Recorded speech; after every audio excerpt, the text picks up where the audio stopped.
So back when we were stuck at home during 2020, I realized there was a bunch of movies I never saw. I mean, there's tons of movies. I haven't seen every film, but I said, "When let me start watching films. Let me watch a film every day that I'd never seen." And I went down a Jim Carrey marathon because I was upset with myself. As I've been a Jim Carrey fan since Living Color, and I saw Ace Ventura 2, Dumb and Dumber. I watched all those flicks. And then for some reason, I didn't see The Truman Show. I didn't see Man on the Moon, and I didn't see Eternal Sunshine of the Spotless Mind. And I think what happened was I think I got the DVDs. I think I got the DVDs and said, well, I'll watch these DVDs later. And I never watched them. So I saw Man on the Moon, and like, man, like Jim Carrey should have won an Oscar for this, because I was an Andy Kaufman fan. I was young, but I was an Andy Kaufman guy because Andy Kaufman was so weird. It's like, wow, Jim is really good in this, playing Andy. And then I saw The Truman Show, and The Truman Show just blew my mind. The whole premise of what's real, what's fake, what you thought was reality is not reality, and the ending scene of him at the door, it's just, you didn't realize how great of a dramatic actor Jim Carrey was. The difference between him and Robin Williams are very similar in a lot of ways, comedically. But the thing that you learn about Robin Williams is that before he became a stand-up comedian and became Mark for Mark and made all these great comedies, is that him and Christopher Reeve went to acting school together. Like they trained together, like they were best friends. But Robin Williams had a drama background to him that people didn't know until Garp, like the word occurred and Garp popped up. It's like, oh, what's this? No, he's more than Mark for Mark. He has this background. Jim Carrey doesn't have that story. Jim Carrey's story is basically he's just a funny guy. And his story is more like Steve Martin's, where Steve Martin was just a funny guy, and then he started doing drama. He switched when he started doing, like he did when Steve did Pennies from Heaven. That was the bridge film, which would lead to other dramatic films or comedy dramatic films. We get to Jim Carrey, and he does all these crazy films, and then we get to the Truman Show. It's like, wow, he's really good. And then when we get to Eternal Sunshine, it's a straight drama. There's funny parts in it, but it's a straight drama. And it's heartbreaking.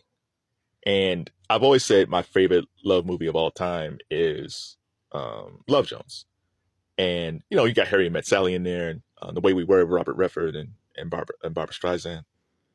But when you watch Eternal Sunshine, The Spotless Mind, it is heartbreaking. And it's Jim Carrey and Kate Winslet.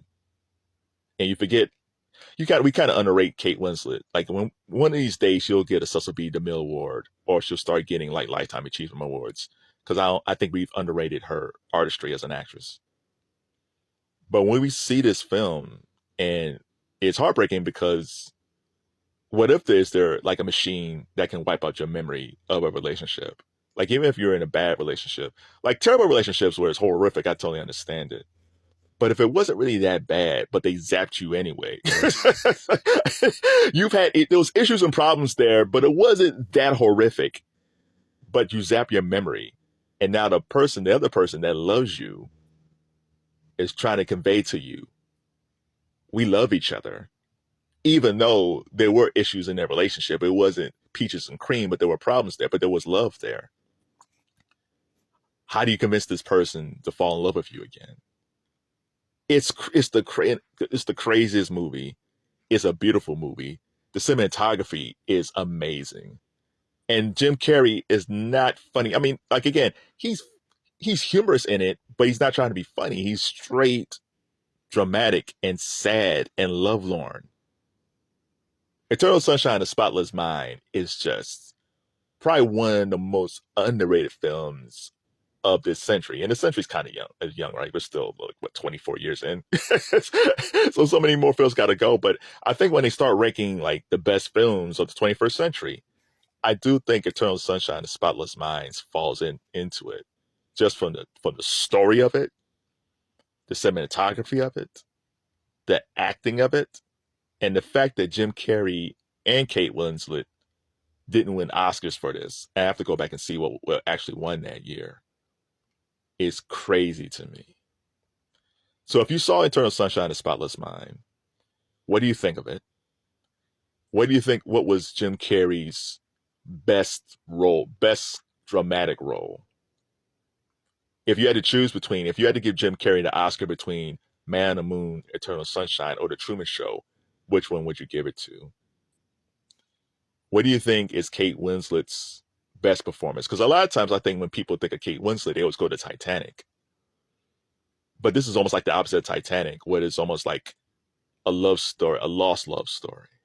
It's like if Rose, if if Leo and Rose's character actually survive the Titanic, but Rose lost him, she couldn't remember Leo. How would that movie be? That's what this is.